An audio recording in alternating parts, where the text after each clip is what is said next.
Desde o surgimento da imagem em movimento, os cineastas ultrapassaram os limites da narrativa, desafiando ideias, crenças e preconceitos, além de, claro, entreter. A década de 1920 em Hollywood foi particularmente ousada, com filmes com histórias mais maduras que lidavam com conteúdo adulto. Algumas dessas histórias eram narrativamente atrevidas para a época e projetavam imagens de mulheres no poder, capazes de fazer as próprias escolhas. Fora das telas, os primeiros anos de Hollywood fervilhavam com histórias sobre festas selvagens regadas a drogas e álcool, que estampavam os tabloides de celebridades consumidos em massa. Escândalos e fofocas ganharam a atenção do público, especialmente histórias que nem sempre eram 100% verdadeiras. Quanto maior o escândalo, mais jornais eram vendidos. Porém, a indústria foi particularmente abalada por 3 grandes casos. A inesperada morte da estrela do cinema mudo Olive Thomas, um dos primeiros exemplos do sensacionalismo midiático relacionado a uma grande estrela de Hollywood, o assassinato jamais solucionado do ator William Desmond Taylor, encontrado morto no bangalô onde morava, e o suposto assédio de Virginia Rape pela popular estrela do cinema Roscoe Arbuckle. Afetados pela Grande Depressão, os estúdios e os jornais tentavam encontrar formas de faturar. Enquanto os jornais exploravam relatos escandalosos desses e de outros casos, os estúdios tentavam atrair o público com filmes que mostravam sexo, violência, álcool e drogas, e histórias vistas como imorais. Não demorou para Hollywood se tornar alvo de condenação generalizada de organizações religiosas, cívicas e políticas, que acreditavam que a indústria cinematográfica era moralmente questionável e precisava ser regulada e censurada, iniciando a era da restrição em Hollywood. Eu sou Júlia Gavilã, e esse é o Mais Que Um Filme. Embora tenha havido tentativas simbólicas de regular a moral dos filmes norte-americanos, poucos esforços mostraram resultado. Em 1915, a Suprema Corte dos Estados Unidos decidiu por unanimidade que a liberdade de expressão não se estendia aos filmes, decreto seguido por alguns reguladores pelo país. Nova York se tornou o primeiro estado a tirar vantagem da decisão ao instituir um conselho de censura em 1921, seguido por outros estados do país. No entanto, no início do processo de conversão do sistema de som, ficou claro que o que era aceitável em Nova York podia não ser aceitável em outros estados, por exemplo. Enfrentando a possibilidade de que muitos estados e cidades adotassem os próprios códigos de censura, os cineastas queriam evitar a necessidade de fazer múltiplas versões do mesmo filme para distribuição nacional. Com os escândalos sendo excessivamente explorados na mídia e a campanha contra Hollywood se intensificando, os executivos dos estúdios acreditavam que a autorregulação era a melhor alternativa para evitar que os filmes não fossem exibidos. Para reabilitar a imagem de Hollywood, os estúdios recrutaram o presbiteriano Will H. Hayes, o diretor-geral dos Correios dos Estados Unidos e ex-chefe do Comitê Nacional Republicano. A escolha espelhou o movimento que a Major League Baseball havia feito ao contratar um juiz como comissário da liga em 1921, para reprimir questões sobre a integridade do beisebol após um escândalo envolvendo compra de jogos da World Series de 1919.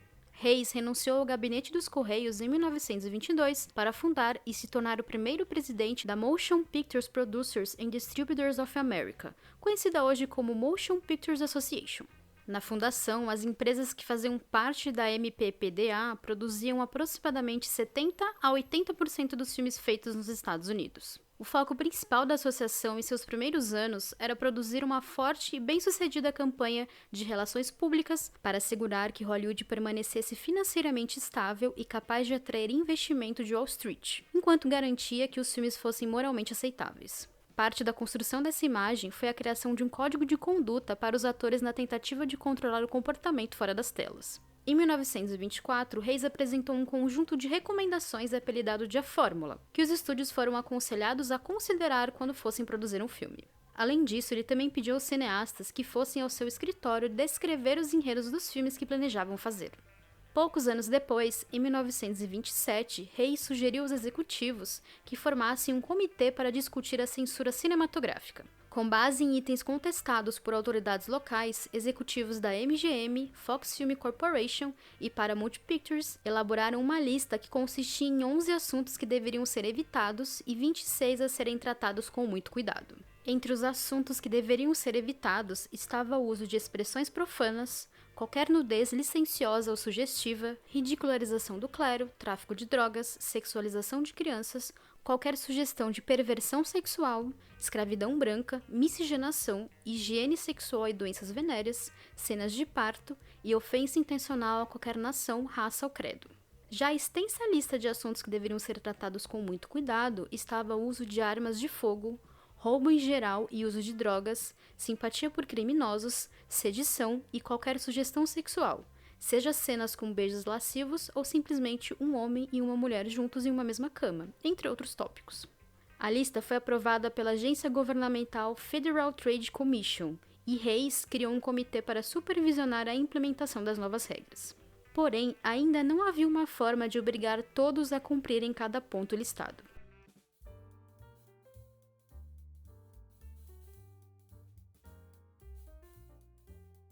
Em 1929, o padre jesuíta norte-americano Daniel A. Lord estava particularmente preocupado com os efeitos do filme sonoro nas crianças, que ele considerava especialmente suscetíveis ao fascínio da tela grande. Então, ele e o jornalista leigo católico Martin Kigley criaram um conjunto de padrões e ofereceram aos estúdios. Obviamente, todo o documento foi escrito com conotações católicas. Em fevereiro de 1930, a dupla se encontrou com vários chefes de estúdios, e após algumas revisões, os executivos concordaram com as estipulações desse código para evitar a intervenção direta do governo.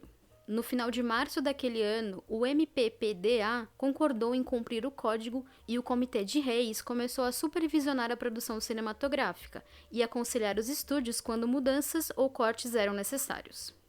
Inicialmente foi decidido manter em segredo a influência católica no código, que foi dividido em duas partes. O primeiro foi um conjunto de princípios gerais que proibiam um filme de, entre aspas, rebaixar os padrões morais de quem o vê. O foco era não influenciar um público específico em determinados pontos de vista, incluindo mulheres, crianças, classes sociais mais baixas e pessoas consideradas de mentes vulneráveis. Em princípios gerais, exigiam representações dos, entre aspas, padrões corretos da vida. A segunda parte era um conjunto de aplicações particulares que continham uma lista exata de itens que não podiam ser descritos. Algumas restrições, como a proibição de relações entre pessoas do mesmo sexo, incluída como perversão sexual e o uso de palavrões específicos, nunca foram mencionadas diretamente, mas foram consideradas entendidas sem uma demarcação clara. A representação da miscigenação, definida em 1934 apenas como relações sexuais entre pessoas brancas e negras, também foi proibida. Os reguladores da época entendiam que a noção de que existem filmes feitos somente para adultos era uma estratégia duvidosa e ineficaz que seria difícil de aplicar. No entanto, existia uma noção de que mentes mais maduras pudessem facilmente entender e aceitar sem danos alguns assuntos em tramas que pudessem prejudicar os jovens. Claramente, mulheres não eram vistas como seres com mentes maduras. O código permitia até a possibilidade de crimes de pensamento inspirados cinematicamente. O código buscava não apenas determinar o que poderia ser retratado na tela, mas também promover valores tradicionais. As relações sexuais fora do casamento, que eram proibidas de serem retratadas como atraentes ou bonitas, deveriam ser apresentadas de uma forma que não despertasse paixão na audiência ou parecessem permissíveis. Filmes com histórias sobre crimes obrigatoriamente deveriam punir o infrator, além de deixar claro que o comportamento criminoso é errado, geralmente por valor moral compensatório. Figuras de autoridade tinham que ser tratadas com respeito e o clero não podia ser retratado como vilão ou como personagens cômicos. Se o filme mostrava políticos, policiais e juízes como vilões, a história tinha que deixar claro que aqueles indivíduos retratados eram exceções à regra. Em geral, os filmes tinham que passar uma mensagem sobre o bem prevalecer sobre o mal escolhido a dedo pelo texto do código.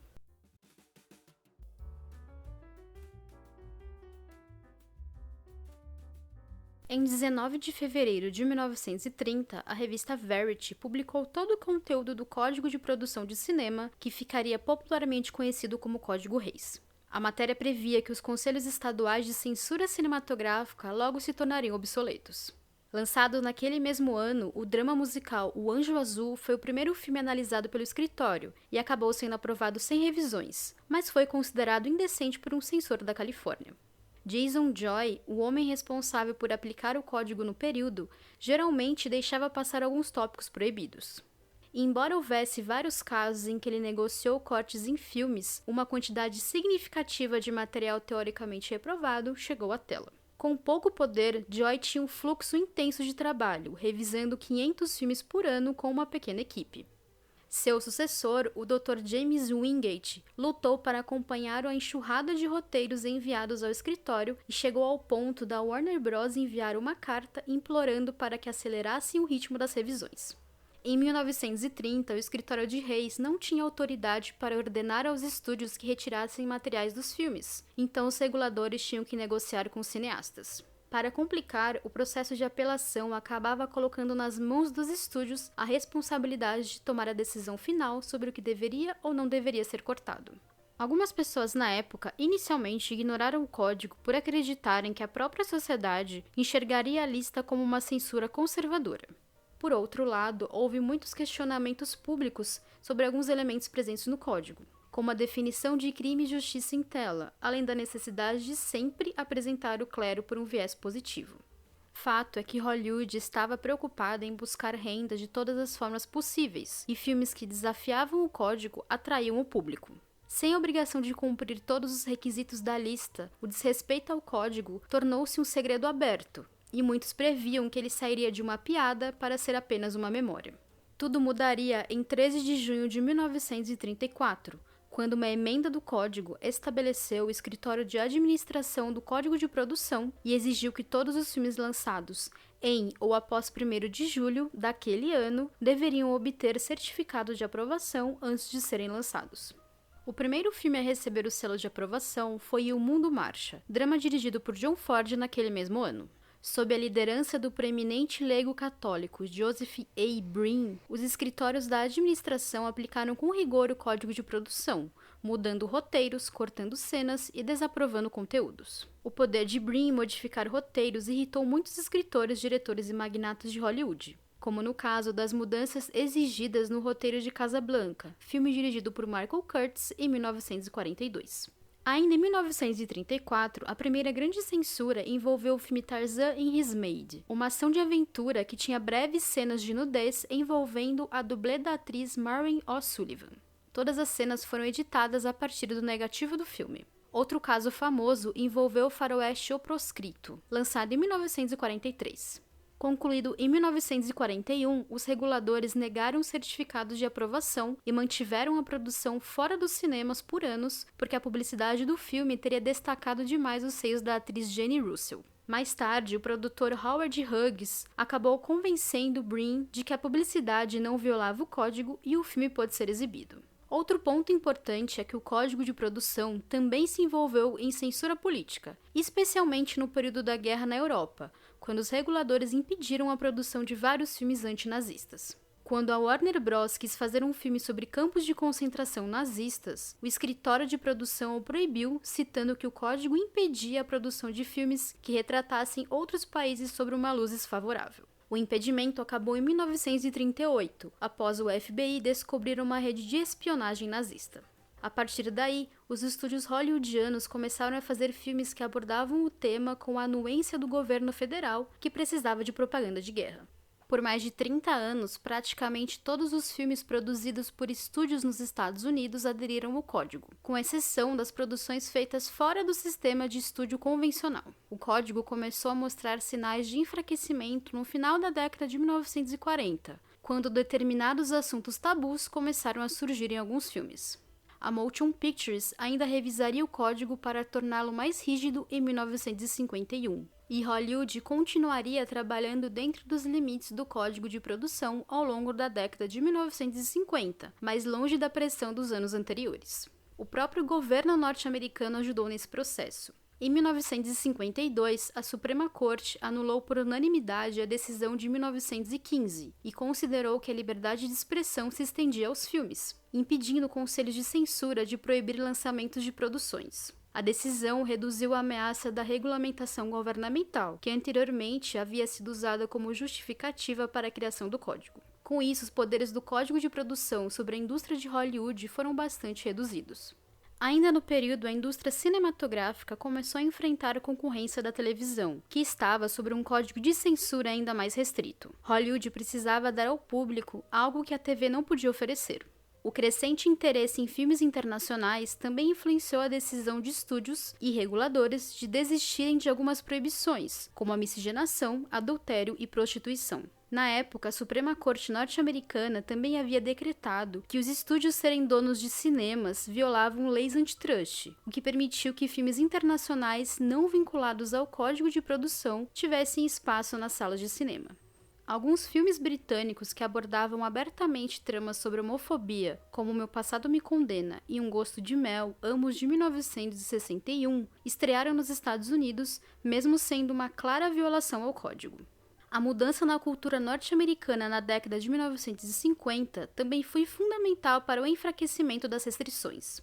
A Legião Nacional da Decência, um grupo católico fundado em 1933 dedicado a identificar e combater conteúdo que eles consideravam censurável do ponto de vista da Igreja, já não tinha mais força para boicotar filmes.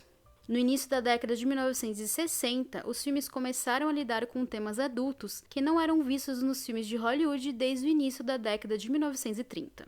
Relutantemente, a Motion Pictures concedeu o selo de aprovação para esses filmes, embora ainda insistisse em alguns cortes. Ainda na década de 1960, o código original foi substituído por uma lista de 11 pontos que delineavam que os limites do novo código seriam o bom gosto e os padrões atuais da comunidade. Qualquer filme com conteúdo considerado adequado para o público mais velho apresentaria o selo SMA nos materiais publicitários. Com a criação do novo rótulo, a Motion Pictures começou a classificar os filmes de forma não oficial.